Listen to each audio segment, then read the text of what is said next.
وی مین زلگے میں ورپسی پترار شی چرا یاد مدینہ مدینہ منور شی چرا یاد مدینہ مدینہ منور شی کلا چی یاد رات منظر شی غم لزلان میں بہر شی کلا چی یاد رات منظر شی غم لزڑان میں بہر شی غم لزڑان میں بہر شی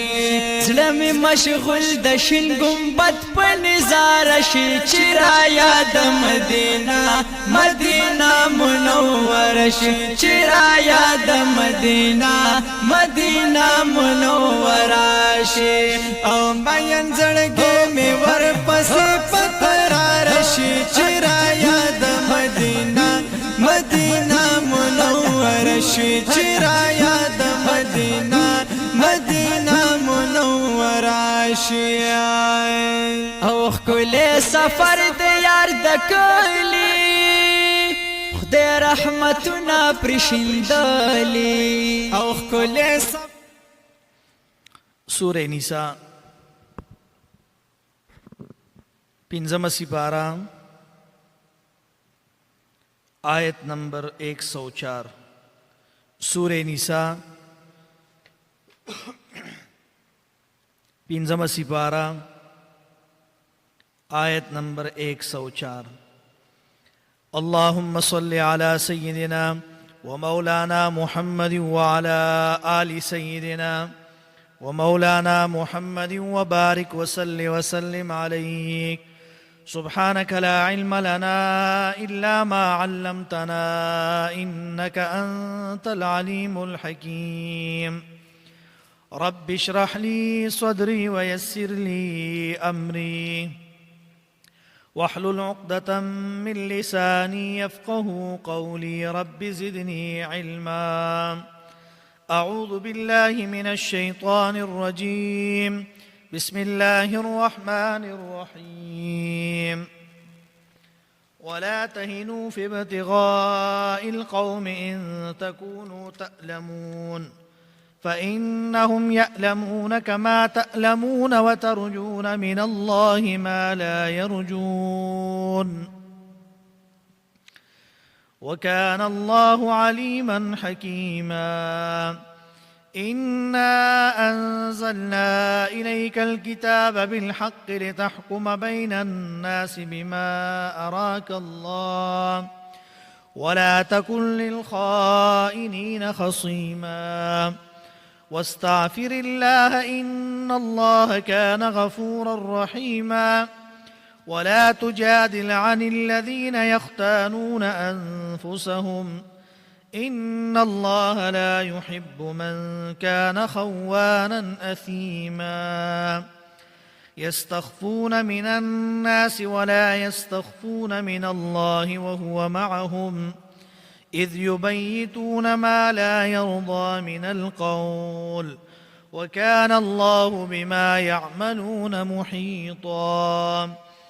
ها أنتم هؤلاء جادلتم عنهم في الحياة الدنيا فمن يجادل الله عنهم يوم القيامة أم من يكون عليهم وكيلا ومن يعمل سوءا أو يظلم نفسه ثم يستغفر الله يجد الله غفورا رحيما ومن يكسب إثما فإنما يكسبه على نفسه وكان الله عليما حكيما ومن يكسب خطيئة أو إثما ثم يرم به بريئا فقد احتمل بهتانا وإثما مبينا صدق الله العظيم سورة نساء پنجم سپارہ آیت نمبر 104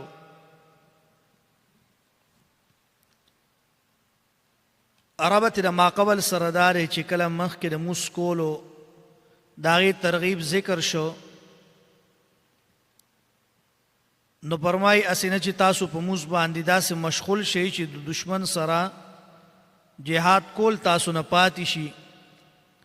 نو اوس ورپسې یعنی جهاد کول تاسو نه پاتې شي الله فرمایي ولا تهینو یعنی د مونځ ذکر هغه وکړو چې تاسو مونځ هم کوئ ذکر هم کوئ خو په قتال کې سستی مه کوئ او وهن معنی چې دا په سورې آل عمران کې د هغې په تفسیر کې هغه تېره شوې ده ولا تهینو ولا تحزنو هلته تېر شوي دي دلته فرمایي ولا تهینو فی ابتغاء القوم یعنی عدم وهن نه مراد دلته ترک د اسبابو د وهن دی یعنی محبت د دنیا او خوب یره د مرګ په نورو عبادتونو کې چې انسان په نورو عبادتونو کې داسې مشغول شي چې جهاد ته نه پاتې شي الله فرمایي ولا تهینو کم همت کیږئ ما فی ابتغاء القوم په طلب د کفارو د جنګېدو کې ابتغاء القوم ابتغاء په معنی د طلب دی مراد تنه د هغې لټول دي د پاره د قتل کولو چې په هر ځای کې ستاسو ګمان راغی نو هلته الله فرمایي دی تاسو څه کوي قتل کوي ان تکونو تعلمون دا ترغیب دی په ابتغاء القوم باندې نو یعنی د دردونو او تکلیفونو د جنگ کې تاسو شریک یې او دا د آیت نمبر سورہ آل عمران آیت نمبر 140 165 په شان دی او اشاره ده چې هغې په دغه دردونو باندې صبر کوي نو تاسو خو به بیا خامخا صبر کوئ اوس کافر چې دی هغه کې ایمان نشته او په غلطه دی او هغه په دردونو باندې صبر کوي نو الله وایي ته پې ضرور صبر کوي او بیا فرمایي وترجون من الله ما لا یرجون په صفت د درد کې د اشتراک نه وروستو امتیاز د مؤمنانو ذکر کوي په امید د ثوابونو کې د الله تعالی نه علامه آلوسی رحمت الله علیه فرمایلی دي چې تاسو تمه لرئ د الله تعالی نه د هغه څیزو چې د کافرانو په خیال کې هم نه تیریږي چې هغه څه شی د غلبه د دین ستاسو ده په ټولو ادیانو باطلو باندې او ډیر ثوابونه او جنت ته همیشه نعمتونه دي ستاسو دپاره نو په تاسو باندې خو شجاعت او صبر کول دا خامخا واجب دي نو فرمایي فی ابتغاء القوم ان تکونو تعلمون یعنی الله فرمایي ان تکونو یعنی ان تکونو تعلمون یعنی دا ترغیب ده په ابتغاء القوم باندې یعنی دردونو تکلیفونو جنگ کې تاسو سه تاسو شریک یې ان تکونو تعلمون لکه څنګه چې تاسو خوږیږئ وترجون من الله فانهم یعنی ان تکونو کچری شی تاسو تعلمون دردمن یا زخمی فانهم یعلمون بیشکا دی خوږیږي کما تعلمون لکه څنګه چې تاسو خوږ شوي وترجون من الله ما لا يرجون نو الله فرمای امید لرئ تاسو د الله نه د هغه څه د هغه مغفرت او د ثواب یرجون چې امید نه لري دی یعنی د کافرانو هغه امید نشته او تاسو هغه امید هغه د الله نشته نو تاسو به بیا خامخا په دې باندې چې دی تاسو به صبر کوئ نو الله فرمای وترجون من الله ما لا يرجون وكان الله عليما حكيما الله تعالی چې دی ستاسو په نیتونو او په پټو حالاتو باندې الله عالم دی او حکیما الله تعالی حکمت والا دی نو په هغه اوامر او نواهیو کې د الله تعالی سری حکمتونه دي ستاسو دپاره بیا ورپسې آیات کې فرمایي 105 چې انا انزلنا الیک الکتاب یعنی بېشکه موږ نازل کړی تا ته دا قرآن بالحق کې په حق باندې اوس په دې آیات کې اتم امر سیاسی دی یعنی په فیصله کولو کې په کتاب الله باندې د هیچا طرفداري او خصوصا د خیانتګرو هغه جایز نه ده نو دغه شانتې ما قبل سره ربط دا دی چې مخکې احکام د جهاد د هجرت د مونځ او د یرې او د سفر ذکر شو اوس ترغیب ورکوي په داسې ټولو احکامو کې وایي تاسو د کتاب الله او د سنت رسول ته تاسو څه کوئ رجوع کوئ واپسوالی ورته کوئ او په دې کې د منافقانو په شان الله فرمایي خیانت مه کوئ انا انزلنا الیک الکتاب بالحق بالحق دا بعد ملابست دپاره ده یعنی ملتبس او مشتمل دی په حق باندې یعنی اس غلط او باطل او شکمنه خبره پکې نشته دی لتحکم بین الناس دا یو مقصد دی د مقاصدو د انزال د قرآن نه، او دا مقصد ټولو الهیو کتابونو دی، لکه سوره بقره کې آیت نمبر 213 کې تیر شوي دي. بعضې نور مقاصد د انزال په نورو آیاتونو کې دي، لکه په خلکو باندې قرآن کریم لوستل شو، یا داسې د قرآن کریم تشریح هغه کول شو، او د قرآن تشریح په قرآن سره شوه، یا یره او زیرې ورکول شو، یا چې نو خلک د تیارونه هغه رڼا ته رایستل شو، یا دا چې خلکو له انصاف او عدل چې نو دا ورکول شو. نور هم داسې ډېر مقاصد په آیاتونو کې هغه ذکر شوي دي. نو فرمایي بما اراک الله، په هغه طریقې سره چې ښولي د تا ته الله تعالی. نو رؤیت نه دا اغستی شوی دی، اراکا دا د رؤیت نه اغستی شوی دی چې په معنی د علم سره دی. او علم د پیغمبر علیه صلات وسلام هغه وحی وه، او علم ته رؤیت د دې وجې نه وویلی شه چې علم یقیني سره یو څیز معلوم شي، نو داسې وي لکه سړي چې په سترګو لیدلی وي. ابن کثیر رحمت الله علیه ذکر کړي دي چې په اراک الله کې د پیغمبر علیه صلات وسلام اجتهاد هغه داخل دی، او د هغه اجتهاد دپاره هغه ډېر احادیث هغه ذکر کړي دي، نو هغه هلته کتل پکار دي. لیکن اجتهاد د پیغمبر د نس په شان دی، ځکه چې الله تعالی خپل نبی ته په خطای باندې هغه یعنی باقي هغه نه پرېږدي. امام بیهقي د ابن عبدالبر چې دی د عمر رضی الله عنه اثر ذکر کړی دی چې هېڅوک به داسې نه وایي چې ما فیصله کړې ده په هغې چې الله تعالی ما ته ښودلي دي، ځکه چې دا خصوصیت د پیغمبر علیه صلات وسلام دی چې د هغه رای هغه ضرور حق وي، او زمونږ ګمان هغه او زمونږ یعنی هغه تکلف وي، او د هغه رای چې وي نو هغه څه وي حق وي. نو ما اراکه چې دی دا وحی خفي ده، چې دا سنت د پیغمبر علیه صلات وسلام دی، او که د دې نه مراد قرآن وي نو بیا لفظ د انزله یا د اوحا سره به بیا ویلو. نو دا دلیل دی چې سنت د پیغمبر په دین کې دا د قرآن په شان حجت دی. ها د آیات نه دا معلومیږي. نو فرمایي ولا تکن للخائنین خصیما، او مه کېږه جګړه کوونکې دپاره د خیانتګرو. للخائنین خصیما، نو للخائنین چې دی نو دا متعلق ته حسیمن سره، او دا لام د تعلیل دپاره دی، او دا اول ادب دی. یعنی د خیانت د وجې نه د هغې د مدافعت کولو دپاره جګړمار مه جوړېږه، او د هغې طرفداري مه کوه. خائنین چې دی دا عام دی، که غلای کړي وي یا یې د غلاګر ملګرتیا کړي وي یا یې بله ګناه کړي وي، نو جمع د دې وجې نه هغه ذکر کړې ده. امام ابو حیان وایي چې مفسرینو د دې په سبب د نزول کې یو روایت هغه ذکر کړی دی چې هغه اوږد روایت دی، او د هغې خلاصه دا ده چې طعمه بن ابي رق چې دی دا د قتاده بن نعمان هغه زغره د په اوړو په تیلای کې هغه ایښې وه، پټه کړې وه. بیا یې د یو یهودي په کور کې په طور د امانت سره ایښې وه. نو هغه یهودي ته د دې علم نو قتاده چې د طعمه نه د هغه باندې د غلا دعوه وکړه، نو هغه انکار وکړو او قسم یې وکړه چې ما ته هېڅ پته نشته دی. نو دی د هغې نه بعد تفتیش شروع کړو. نو چې د اوړو هغه نښه چې کومه وه هغه تیلی هغې نه اوړه هغه غورځېدلي وو، نو چې هغه نښې پسې دی روان شو، نو هغه د یهودي کور ته ورسېدل. نو طعمه او د هغه ملګرو په هغه یهودي باندې بدنامه ولګوله. یهودي ووایي چې دا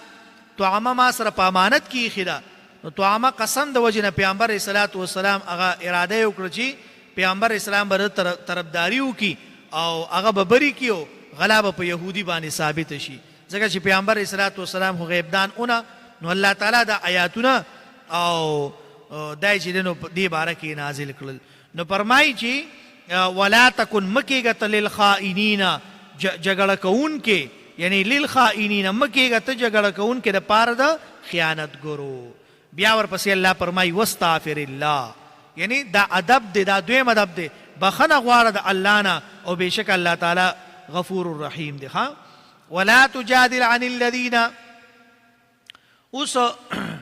فرمایي چې ولا تجادل جګړه مه کوه. دا آیت نمبر 107 چې دا دریم ادب دی. نو فرمایي مجادله په معنی د باس کولو او دلیلونو پیش کولو دی، که صحیح وي او که غلط وي، د خیانتګرو د بچ کولو دپاره وي. الله فرمایي ولا تجادل جګړه مه کوه عن الذین،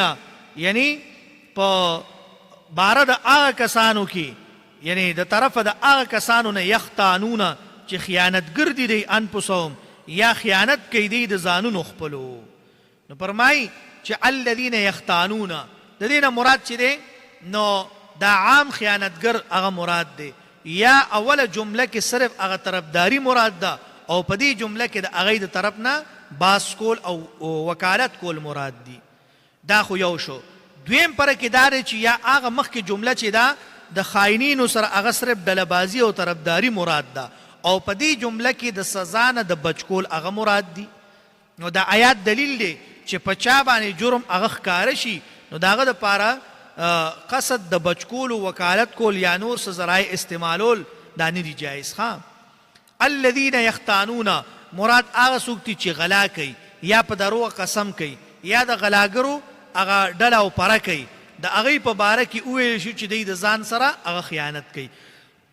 د دې وجې نه په دغه ګناهونو سره ځان د ثواب نه هغه محرومه کو او ځان د عذاب مستحق کو. نو الله فرمایي چې دا د ځان سره څه وکړل خیانت یې وکړو. او ان الله لا يحب من كان خوانا اسیما دا د لا تجادل دپاره علت دی. ښه خوانن دا صیغه د مبالغې ده، ډیر خیانت کوونکې افراط کوونکې په خیانت کې. اسیمن دام د مبالغې صیغه ده، یعنی په ګناهونو کې ورننوتلې. د دې دواړو صفتونو جمع دا په دې وجه ده چې اول کې مراد غلا کول دي، د امانت نه انکار کول دي، او په دویم صفت کې هغه مراد پاک دامن سړي باندې چې دی نو هغه بدنامه لګول دي. او دا روایت د ابن عباس رضی الله عنهما نه علامه آلوسی ذکر کړی دی. یا دا دی چې اول صفت په اعتبار د ډیرو غلاګانو او د ډیرو درو قسمونو سره دی چې هغه طعامه چې دی نو هغه په کې موجود، او دویم په اعتبار د جدال او ډله کولو د طرف د هغه نه نو دا پکې دویم فرق شو. او یا دا دی چې اول صفت په اصل کې سبب دی د دویم دپاره، د دې وجې نه هغه مخکې ذکر کړی دی. نو امام ابو حیان وی چې خوان او اسیم دا د مبالغې صیغې دي. ښه نو فرمایي ان الله بېشک الله تعالی لا يحب نخوخی من هغه څوک کانه چې خوانا دوکهباز اسیمن ګناهګار. بیا ورپسې آیات کې فرمایي آیت نمبر 108 په دې آیات کې د هغه منافقانو نور قبایح او کبیح صفات ذکر کوي. نو فرمایي چې یستحفون من الناس، یستحفون من الناس استخفا یعنی ځان پټول دي، لکه مستخفف باللیل سورې رعد کې راځي. نو معنی دا ده چې ځان پټوي د خلکو نه. ابن عباس رضی الله عنهما نه یو روایت دی چې د دې نه مراد استحیا کول دي، یعنی د دې نه معنی استحیا کول دي یعنی ځان پټول د حیا د وجې نه وي، یعنی د خلکو کې د شرمېدو نه ځان بچ کوي. او لکه مثال یو سړي یو کار کړی دی او څوک ته تپوس کوي لکه تا دا پلانې کار کړی دی، نه زه خو نه یم خبر، دا قسم پې هم وخوري. څه دپاره؟ دې دپاره چې دا خلک ما دا اونه وایي چې یاره پلانې وګوره دومره عجیبه کار یې کړی دی، دا د شرم د وجې نه دی کوي. نو د دې وجې نه د غلا کولو نه په دروغه باندې قسم کول یا انکار کول یا په بل چا باندې هغه تهمت او بهتان لګوي. نو فرمایي ولا یستخفون، دلته مراد عدم استطاعت دی، یعنی د الله تعالی نه ځان نشي پټولی په سبب د څه سره وهو معهم سره. او یا د دې نه مراد استحیا ده، نو صرف نه پې مراد ده، یعنی حیا نه کوي د الله تعالی نه. معهم چې دی دا معیت عامه د الله تعالی صفت دی. په دې کې د سلف صالحینو بیا دوه اقوال دي. اول قول دا دی چې دا د متشابهاتو نه دی، یعنی داسې معیت چې الله تعالی د ذات سره مناسب دی بغیر د تحریف او د تعویل او بغیر د تشبیه او د تمثیل نه. دا یو قول شو. دویم قول دا دی چې دا مشترک دی، نو دا په یو معنی باندې حمل کول هغه تعویل حق دی. د دې وجې نه تفسیر قرطبي وایي چې د دې نه مراد معیت دی په علم سره او لیدو او اوریدو سره. او دا قول د اهل سنت والجماعت دی. او جهمیه او معتزله او قدریه هغوی وایي چې الله تعالی په هر مکان کې دی او د دې آیات نه استدلال کوي، خو لیکن دا صفت د اجسامو دی او الله تعالی د هغې نه پاک دی. او بشر معتزلي چې دی هغه په مناظره کې د آیات ذکر کړو چې ما یکون من نجوا ثلاثه الا هو رابعهم. نو خصم اهل سنت هغوی ورته وایي چې آیا الله تعالی ستا په ټوپۍ کې دی یا ستا په ګیډه کې دی یا چې دی نو ستا د خر په ګیډه کې دی، بلکې پاک دی الله تعالی د دې څیزونو نه. نو الله تعالی د دې صفت نه هغه پاک دی. او دا روایت چې دی دا وکی رحمت الله علیه هغه دا ذکر کړی دی اذ یبیتون ما لا یرضا من القول. طبیعت یعنی شپې تیرولو ته ویلی شي. یبیتون تبیت چې دی شپې تیرولو ته ویلی شي او د شپې کار کول یا د شپې مشوره کول یا چې دی نو یعنی د طعاماغه ملګرو د هغه د بچکولو دپاره په یو کور کې د شپې مشوره کړې وه. نو الله فرمایي اذ یبیتون ما لا یرضى من القول. من القول نه مراد په درو قسمونه او شهادت کول دي او د مجرم د بچکولو دپاره او د غیر مجرم د بدنامولو دپاره هغه مشورې دي. نو تفسیر قرطبي وایي چې دا د قول نه مراد رای او اعتقاد دی. وکان الله بما يعملون محیطا، یعنی اگر چې د دې کارونه غلا کول مشورې کول دا پټو لیکن د الله تعالی نه پټ نه دي. هر کله چې د دې په دې صفاتو کې بعضې اقوال بعضې اعمال دي خو دغه دواړه دا د زورنې دپاره هغه دي. نو فرمایي چې اذ یبیتون ما لا یرضى من القول، هغه چې دوی یې پټوي دا دوی نشي پټولی، یعنی تدبیرونه تړي. الله فرمایي دا تاسو چې دی دا تدبیرونه ستاسو کار نه کوي. وکان الله بما یعملون محیطا، او په دې کې سخت وعید ذکر کوي. یعنی هغه اعمال چې تاسو کوئ الله تعالی احاطه کوونکی دی. لکه یو سړي باره کې راځي ځان سره بچی بوتلی او غلاله، زوی ځان سره بوتلی او نو یو کور ته اوړېدلی او هغه ته وی چې کله مالک ګوري نو ما ته به وایي. نو چې پلار به یې څنګه هغه غلای کول هغه څیز له به یې ګوتې وړلی کم شی به یې راپټو نو ده به دې بچي به ورته مالک دیکھ رها ہے. نو سړي به بیا به رارسته شو. نو چې دی به بیا ور مخکې څه شی به یې راپټو نو هغه به ورته بیا وی مالک دیکھ رها ہے. نو دی به بیا نو چې کله دی راروان شو نو دا پلار د دې زوی نه تپوس کوي چې غلا مې ونه کړه واپس رالو مالک کم ځای کې و مالک خو په ما عمله هم ونه کړه. هغه ورته وي کم چې مالک الملک دی د باچاهانو بادشاه دی اصل مالک کم دی هغه تا ته کتل یاره وی تا خدای غرق کوي ما خو تا ته هغه مالک نه یادو ما تا ته د کور مالک یادو وی د کور د مالک تا ته کتل. نو فرمایي اذ یبیتون ما لا یرضى من القول. او بیا ورپسې چې د آیت نمبر 109 نو دا د هغه کسانو ته خطاب دی چې د طعامه دفاع کوله او مقصد په دې کې هغه زجر دی. ها انتم هؤلاء جادلتم عنهم فی الحیات الدنیا. جدل په اصل کې پړي یعنی رسای ته وایي. رسای چې کلکه وتړلی شي یعنی دې ته وایي او په عرب کې دا جګړې ته ویلی شي. جدال یا جدل. نو ګویا چې هر یو د جګړه کوونکو نه بل طرف د خپل مقصد نه هغه اړوي. نو دا قول د امام زجاج دی. او یا لفظ د جدال نه دا اغستی شوی دی یعنی په مخ د ځمکه باندې غورځول. نه مراد دا چې هر یو طرفینو نه بل طرف ته هغه چې دی نو هغه ذلیل کول غواړي. لکه مطلب دا دی چې په ځمکه باندې هغه راوغورځېږي یا یو طرف بل طرف کمزوری کوي. فمن یجادل الله عنهم یوم القیامه دا استفهام د توبیخ د زورنې لپاره دی په معنی د انکار دی. یعنی هیڅوک د الله تعالی سره مجادله او جنگ نشي کولی. یعنی الله تعالی عالم د پارسیز باندې او د هغه نه هېڅ شی ګورې پټ نه دی. نو په هغې باندې هېڅ هغه تلبیس نشي کېدی او نه ورسره څوک جګړه کولی شي الله سره په ورځ د قیامت باندې. او تخصیص د قیامت د ورځې ولې وکړو دا د دې وجې نه وکړه چې الله تعالی به د قیامت په ورځ حساب کوي نو هغه ته ګورې څوک هم جواب نشي ورکولی. او داسې جواب چې الله تعالی هغه چپ کی او غلی کی داسې ګوره هېڅوک هم نشته.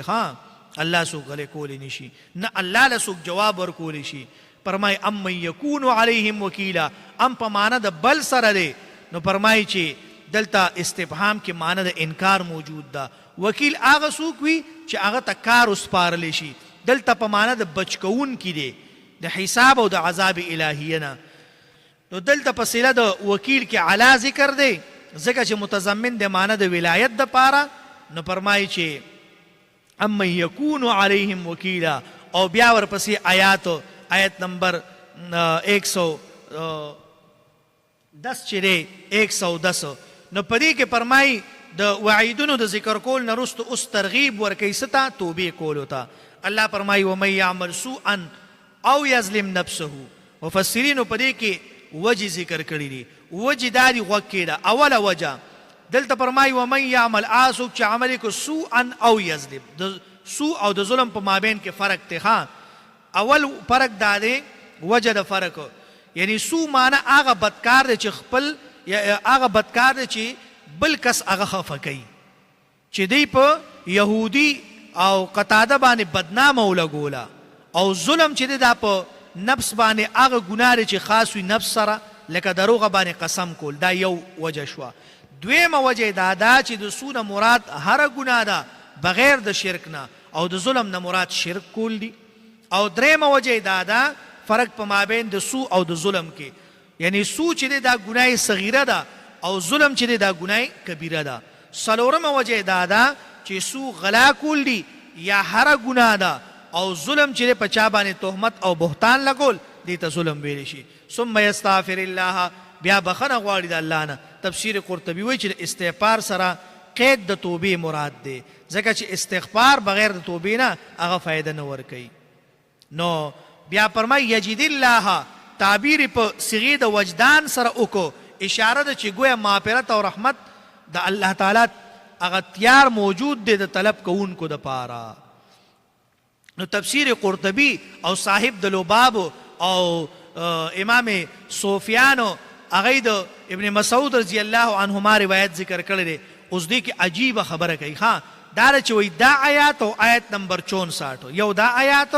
او آیت نمبر 64 وای دا چې چا ولستل او د دینه بعد د مغفرت دعا وکړه نو الله به دې سړی ته مغفرت خامخا کوي ها یو دا آیات او یو آیت نمبر 64 دا دواړه خپل دعا کې وای د الله نه بخنه غواړي بیا ورپسې آیت نمبر 111 مخکې آیات کې ترغیب په دې کې تخویب ته چې د ګناهونو کولو سزا هغه په کون کې د ګناه پورې لازم ده مقصد دا نه چې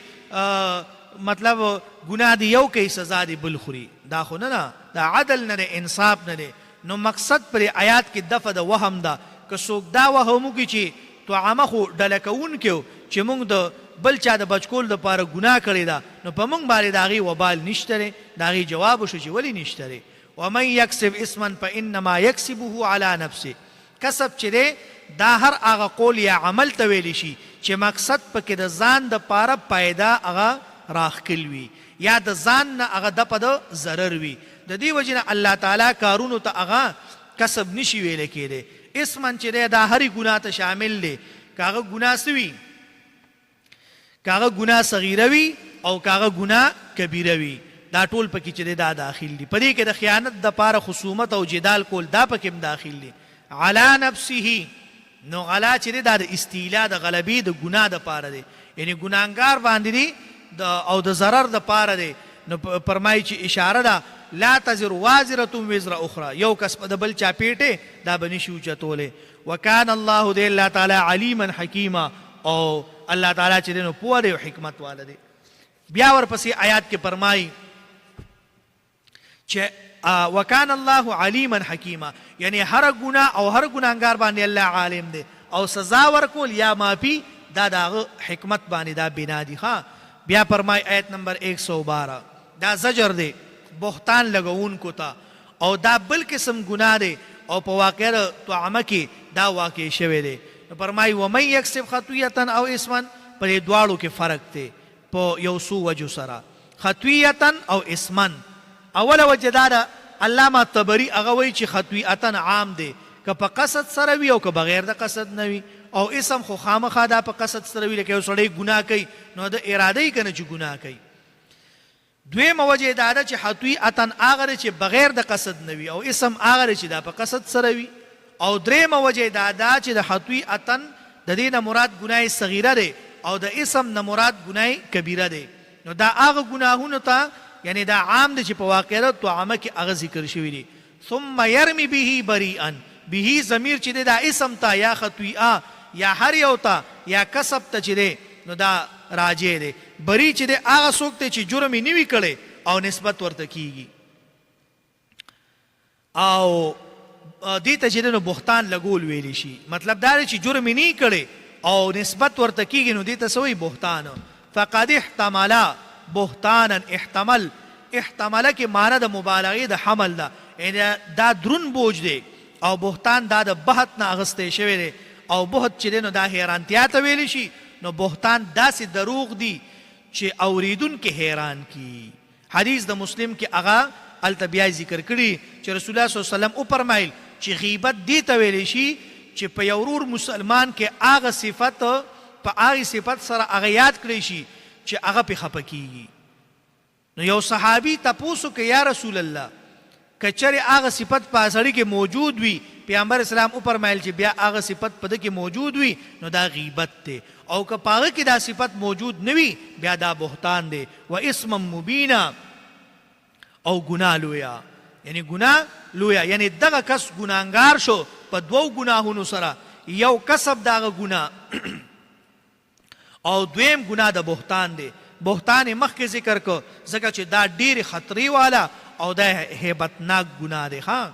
او یا دا چې بهتان دا صریح ګناه دی ځکه په دې کې دروغ او د مسلمان بېعزتي پکې لازمیږي، ځکه الله هغه اول ذکر کو. آیت نمبر 113 دا آیات هم د مخکې واقعي سره متعلق دی او په دې کې د پیغمبر علیه الصلاة والسلام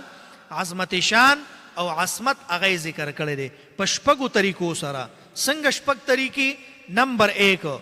فضل د الله تعالی، نمبر 2 رحمت د الله تعالی، نمبر 3 عصمت د ضلال نه، نمبر 4 کتاب او حکمت نازلیدل، نمبر 5 علم د ما لا یعلم، او نمبر 6 فضل عظیم.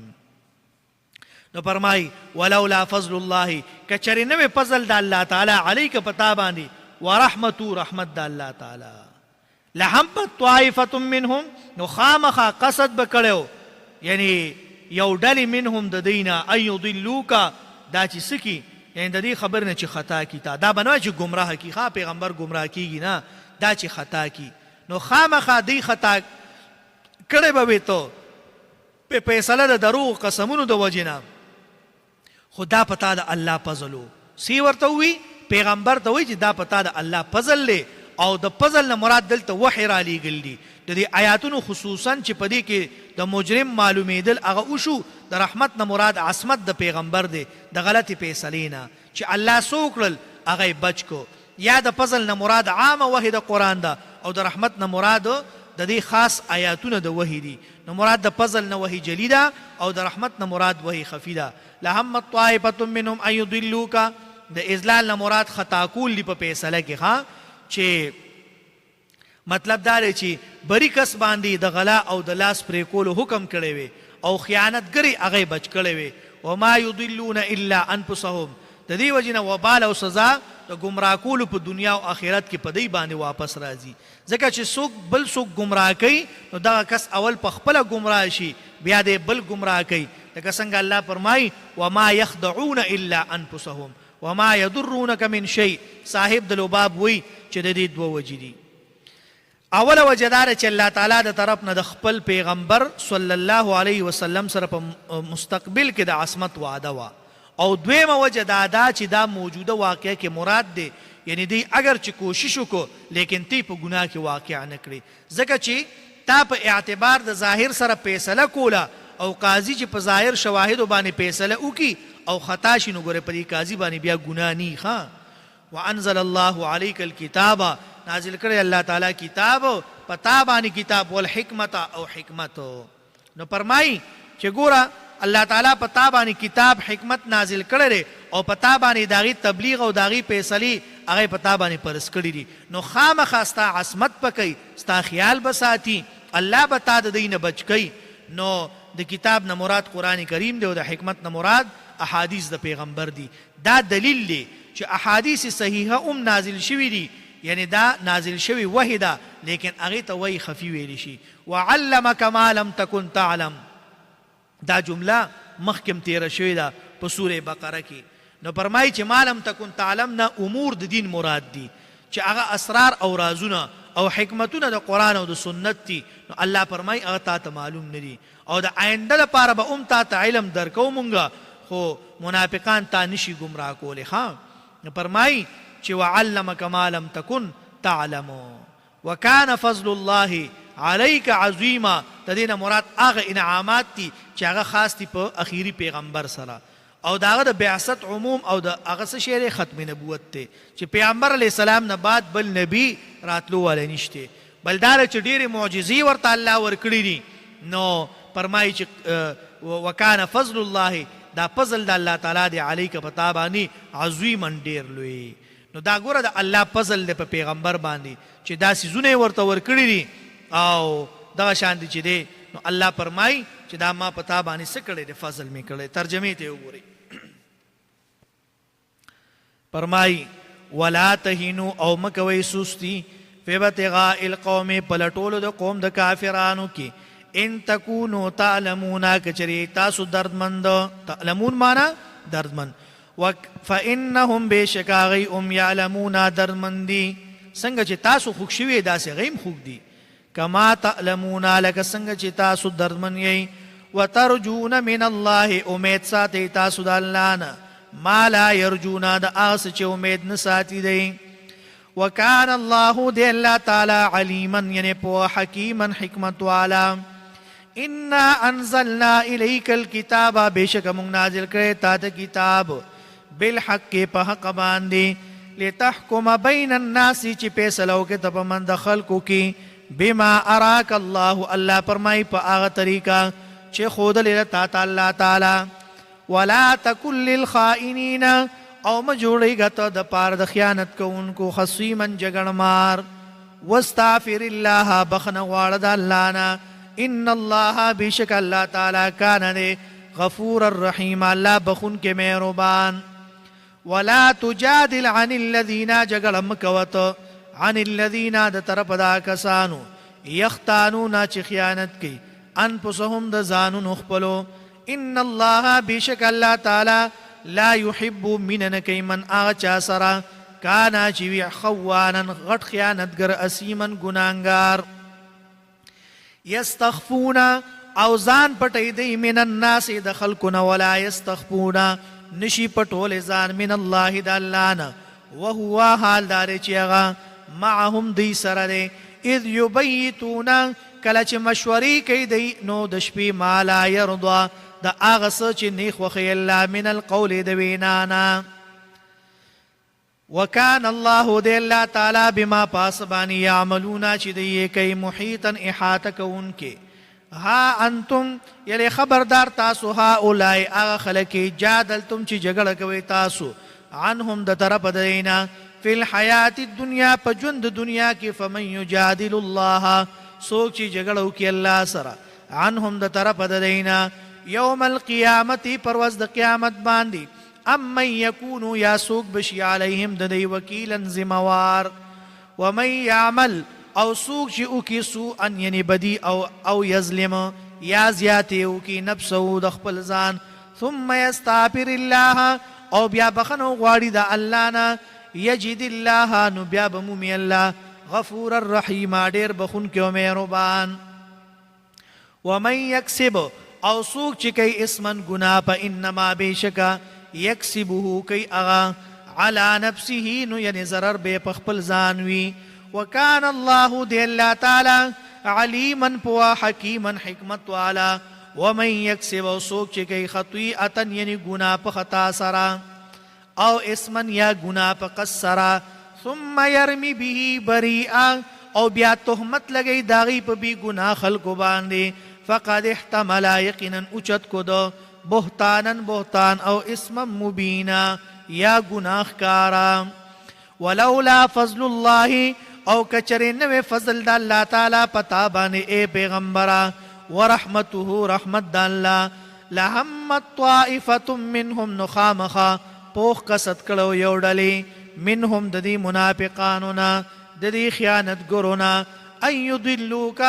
دا چې خطا کتاب په فیصله کې و ما يضلون او نشي خطا کولې دی دا څه بنوي چې ان يضلوک چې تا گمراه کی پیغمبر نه گمراه کی وما يضلون نشي خطا کولې دی الا انفسهم مگر ځانون خپل وما يضرونك نقصان نشي در رسول دی تا ته من شيء دی سیز وانزل الله رالګل دی الله تعالی عليك تات الكتاب قرآن والحکمت سنت وعلمك او خود لی دی تات ما لم تکن آچن پوی دی تعلم تپاغی باندی وکان فضل الله او دی فضل دا اللہ تعالی عليك پتابانی عظیما دیر لوی صدق اللہ العظیم آمین الحمدللہ رب العالمین والعاقبة للمتقین والصلاة والسلام على رسوله محمد وآله واصحابه اجمعین یا اللہ زمون دو طول گناہونا معاف کی الله چې کوم صغیره کبیره ګناهونه دي الله په ټول باندې عفو کلام راکاږي الله پیغمبر علیه الصلاۃ والسلام چې کوم د خیر دعاګانې کړې دي الله دای نه مونږ ته خیر راکړي الله چې کوم شرور آفتونو مصیبتونو نه پناه وختره الله دای نه مونږ ته پناه راکړي الله زموږ د ټولو مشکلات حل کړي پریشانۍ ختم کړي الله مصیبتونه تکلیفونه رانه لري کړي الله مونږ د ظالمانو د ظلم نه الله د شریرانو د شر نه الله د حاسدینو د حسد نه الله د بغضیانو د بغض نه الله مونږ ټول اوساتي الله مونږ ټول اوساتي الله مونږ ټول اوساتي الله